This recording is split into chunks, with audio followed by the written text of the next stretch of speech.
हाँ बच्चों, आज के इस क्लास में हम लोग पढ़ेंगे क्लास 12 में फिजिक्स। पहला चैप्टर हम स्टार्ट कर रहे हैं न्यू सिलेबस के अनुसार। जो हमारा आप सब जान रहे हैं, आप सबको काफी परेशानियों का सामना करना पड़ा क्योंकि लॉकडाउन चल रहे थे। क्लास लेने में आपको बहुत सारी दिक्कतें, अभी भी क्लासेज आपकी नहीं चल रही हैं। तो इसके लिए हम आपका पहला चैप्टर से स्टार्ट कर रहे हैं। प्रत्येक चैप्टर का आपको वीडियो मिलेगा, कोई भी आपको कोई प्रॉब्लम नहीं होगी किसी भी तरह की। बेसिक से लेकर के इसका बेसिक फंडामेंटल क्या होता है, किस तरीके से हम समझें तो चैप्टर को आसानी से समझ सकते हैं, वो सारी चीजें आपको बताई जाएंगी। और कहीं भी आपको कोई प्रॉब्लम होगी तो आप हमसे संपर्क कर सकते हैं, आपकी सारी समस्या को दूर किया जाएगा। तो पहले चैप्टर में देखिए, एक बात हमेशा ध्यान रखिएगा, कभी भी कोई चैप्टर अगर पढ़ रहे हो आप तो उसका जो मेन चैप्टर का जो नाम होता है वो बहुत कुछ कंफर्म करता है। देखिए, पहले अगर चैप्टर को हम देखें, वैद्युत आवेश तथा क्षेत्र, यानी चैप्टर दो भागों में बटा हुआ है। पहले भाग में हम क्या पढ़ेंगे, वैद्युत आवेश के बारे में जाने। हमें क्या पढ़ना है, वैद्युत आवेश। अब वैद्युत आवेश पढ़ने के पहले भी हमें समझना होगा कि वैद्युत क्या होता है, इलेक्ट्रिसिटी क्या होती है, कहां से इसकी उत्पत्ति हुई। देखिए, फिजिक्स आप पढ़ रहे हो, सबसे पहले जानिए फिजिक्स क्या है। देखिए, फिजिक्स, प्रकृति में बहुत सारी घटनाएं होती हैं और जितनी भी घटनाएं होती हैं उन सबके बारे में जानना, ये घटनाएं क्यों हो रही हैं, इसका क्या कारण है, उसी का पता लगाना क्या कहलाता है, फिजिक्स। यानी फिजिक्स में हम उन्हीं चीजों का अध्ययन करते हैं कि हमारे नेचर में, प्रकृति में किस किस तरह की घटनाएं हो रही हैं और उन घटनाओं के पीछे कौन सा कारण है कि वो घटनाएं हो रही हैं, उसी को हम फिजिक्स के अंतर्गत अध्ययन करते हैं। तो सबसे पहले देखिए, हम देखेंगे वैद्युत आवेश। तो वैद्युत आवेश समझने से पहले हम समझे वैद्युत क्या है। वैद्युत, इलेक्ट्रिसिटी, ये कहां से आया और किसके कारण यह उत्पन्न होता है। तो सबसे पहले देखिए, जिसने सबसे पहले इसके बारे में सोचा, इसके बारे में कुछ बताया हमको, उनका नाम था अमेरिकी scientist Benjamin Franklin. Benjamin Franklin ने ही सबसे पहले इसके बारे में बताया। इनके बारे में एक कहानी है। लोग कहते हैं कि सबसे पहले ये एक पतंग उड़ा रहे थे। एक बार जब इन्होंने सबसे पहले विद्युत के बारे में सोचा, तब की बात बता रहे हैं कि एक ये पतंग उड़ा रहे थे, अचानक मौसम खराब हुआ और आप जानते हैं लाइटनिंग हुई, बिजली चमकी। उस समय क्या हुआ कि जो ये धागा पकड़े हुए थे, जो बिजली चमकी जब इस पे पड़ी वो, तो ये धागा जो पकड़ा हुआ था, उन्होंने उस धागे पे उनको झटका महसूस हुआ। तो बिजली तो चमकी यहाँ पर, वहां से ये जो झटका इनको महसूस हुआ, जो धागे को पकड़े हुए थे, तब उन्होंने इसके बारे में सोचा और बाद में वैज्ञानिकों ने अध्ययन किया। तो उस अध्ययन में पता चला कि ये क्यों हुआ, इसका कारण क्या था। यानी जो हाथ में झटका महसूस हुआ उसका कारण क्या था। और वाकई में जो आसमानों में बिजली चमकती है, जो हमें प्रकाश दिखाई देता है, तो वो केवल प्रकाश नहीं होता, वो क्या होता है, वैद्युत होता है, इलेक्ट्रिसिटी होती है। वह इलेक्ट्रिसिटी जो आई वो किसके कारण आई, कहां से उत्पन्न हुई होगी। तो लोगों ने कारण में पता किया, साइंटिस्टों ने, कि इसका जो मेन कारण था वो घर्षण था, फ्रिक्शन था। यानी जब घर्षण उत्पन्न हुआ, किनके बीच में, बादलों के बीच में, जब बादलों के बीच में रगड़ हुई, घर्षण हुआ, तो वहां से उत्पन्न हुई ये इलेक्ट्रिसिटी। और इलेक्ट्रिसिटी में क्या क्या चीज था, जब इलेक्ट्रिसिटी उत्पन्न हुई तो उसमें लाइट था, हमको जो दिखाई दिया, प्रकाश। और इसके साथ साथ एक और चीज उत्पन्न होता है, ध्वनि, साउंड। तो प्रकाश और ध्वनि दोनों, यह कब उत्पन्न होता है, जब बादलों की रगड़ होती है, उस समय जब बिजली कड़कती है, तो दोनों से एक प्रकाश निकलता है और दूसरी ध्वनि निकलती है। प्रकाश की लाइट स्पीड जो होती है वो तेज होती है, इसलिए वो हमें पहले दिखाई दे देती है, जबकि ध्वनि की स्पीड जो होती है वो कुछ कम होती है, इसलिए वो हमें बाद में सुनाई देता है। आप देखे होंगे कभी भी बिजली जब चमकती है तो जो प्रकाश होता है वो पहले दिखाई दे देता है, परंतु जो ध्वनि होती है वो हमें कुछ देर बाद सुनाई देती है। तो ये था कि घर्षण की वजह से उत्पन्न हुआ। तो घर्षण से वजह से उत्पन्न हुआ, तो ये विद्युत जो उत्पन्न हुआ वो किन चीजों से उत्पन्न हुआ, तो उन चीजों का पता लगाने के लिए पता किया गया कि ये चीजें जो थी वो क्या थी, आवेश थी। कि यह आवेश के कारण जो उत्पन्न हुआ वो इलेक्ट्रिसिटी उत्पन्न हुई। तो पहले हम वैद्युत आवेश अब देख लेते हैं क्या होता है, वैद्युत आवेश। इसे देखने के लिए साइंटिस्टों ने कुछ प्रयोग किए। प्रयोग में देखा गया कि कांच की अगर हम छड़ लेते हैं और कांच की छड़ को अगर बिल्ली के खाल यानी उसके बाल के ऊपर से हम रगड़ देते हैं तो उस कंडीशन में हमें मिलता क्या है कि इस कांच की यह जो छड़ थी, दोनों कांच की छड़ों को जिन्हें हमें बिल्ली के खाल के ऊपर से रगड़ा तो उसमें क्या पता चलता है कि उन दोनों जो कांच के जो दोनों छड़ थे ना वो एक दूसरे से दूर हटने लगे यानी प्रतिकर्षित करने लगे। और दूसरे कंडीशन में एक देखा गया कि जब एबोनाइट की छड़ जो थी उसको हम फर से रगड़े, क्या है, फर से रगड़ा, तो उस कंडीशन में देखा क्या गया कि जो एबोनाइट की दोनों छड़ों को जिनको हम फर से रगड़ करके एक पास रखा गया, साइंटिस्टों ने रखा, तो देखा कि वो दोनों भी एक दूसरे को क्या कर रहे थे, प्रतिकर्षित कर रहे थे, यानी दोनों एक दूसरे से दूर हट रहे थे। और फिर तीसरे बार में उन्होंने देखा कि अगर कांच की छड़ को अगर किसी बिल्ली के खाल से या ऊपरी उसके ऊपरी बाल से रगड़ करके फिर एबोनाइट की छड़ को फर से रगड़ा गया तो उस कंडीशन में दोनों को जब पास लाया गया तो दोनों एक दूसरे के करीब आए। इसका मतलब यह हुआ कि इन दोनों में जो चार्ज उत्पन्न हुए वो दो तरह के उत्पन्न हुए, जिसके कारण उनमें दो तरह का बल महसूस किया गया।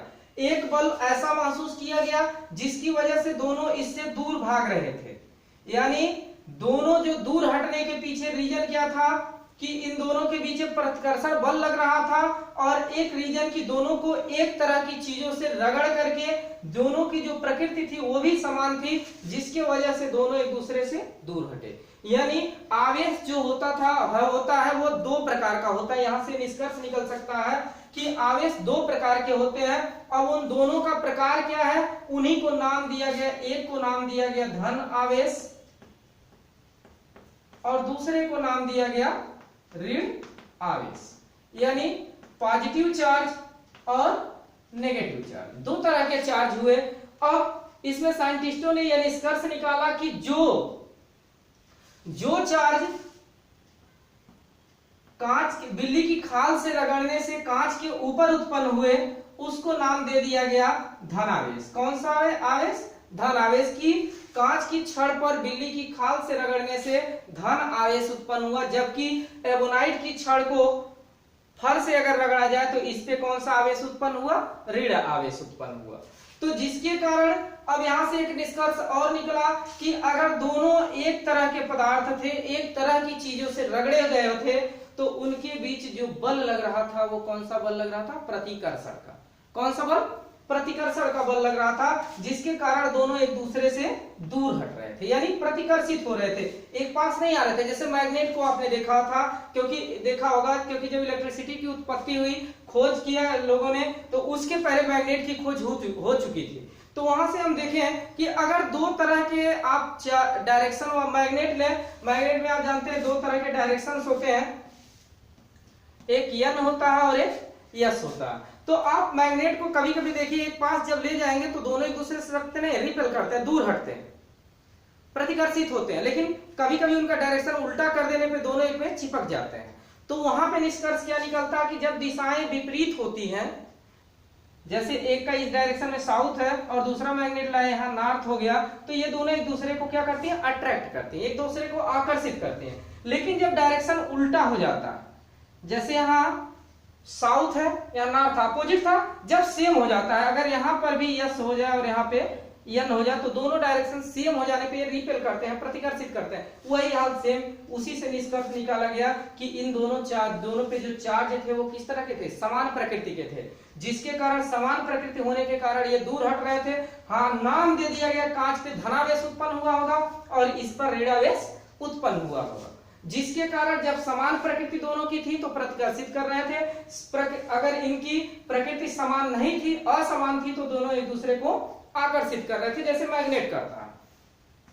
तो यहां से अब एक बात को हम समझ सकते हैं बहुत अच्छे तरीके से कि आवेश जो होता है वो अगर समान आवेश है, सजातीय है, दोनों जैसे मान लीजिए प्लस प्लस है दोनों पे, तो वो एक दूसरे को प्रतिकर्षित करेंगे, प्रतिकर्षण उत्पन्न होगा उनके बीच, और माइनस माइनस है तो भी क्या उत्पन्न होगा, प्रतिकर्षण उत्पन्न होगा। लेकिन अगर चार्ज अपोजिट हो जाए, एक पे प्लस हो जाए दूसरे वाले पर माइनस हो जाए, जैसे कि यहाँ पे हुआ, कांच पर प्लस था, एबोनाइट को फर से रगड़ने पर उस पे माइनस था, तो दोनों एक दूसरे को क्या कर रहे थे, अट्रैक्ट अट्रैक्ट कर रहे थे, एक दूसरे की ओर आकर्षित हो रहे थे, यानी आवेश विपरीत होगा तो वहां पर आकर्षण उत्पन्न होगा, आवेश समान होगा, सजातीय होगा तो वहां पर प्रतिकर्षण उत्पन्न होगा। इस बातों को हम बहुत अच्छे तरीके से समझ सकते हैं।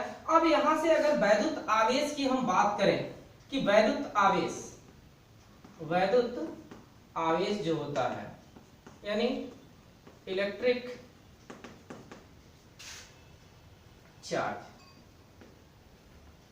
चार्ज जो होता है वह इसके अंदर क्या होता है कि वैद्युत तथा चुंबकीय प्रभाव उत्पन्न करता है। यानी वैद्युत आवेश किसी पदार्थ का वह गुण है या किसी द्रव्य का वह गुण है।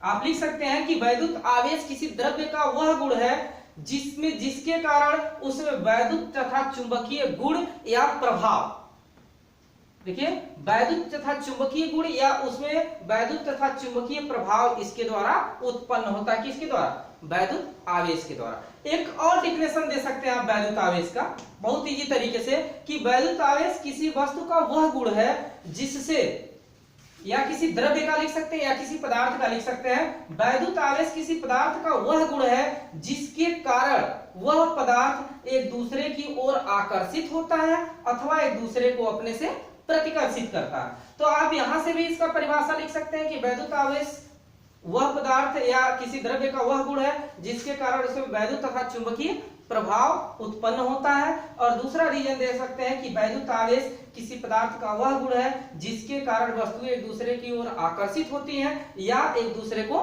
प्रतिकर्षित करते हैं। तो वैद्युत आवेश समझ में आ गया, वैद्युत आवेश को किस तरीके से। लेकिन जो यहाँ पे वैद्युत आवेश का डिफिनेशन दिया गया, हमने मान लिया कि कांच पर प्लस क्यू आवेश उत्पन्न हुआ, जो चार्ज उत्पन्न हुआ वो प्लस हुआ, और एवोनाइट को जब फर्श से रगड़ा तो हमने नेगेटिव उत्पन्न हुआ, ये मान लिया।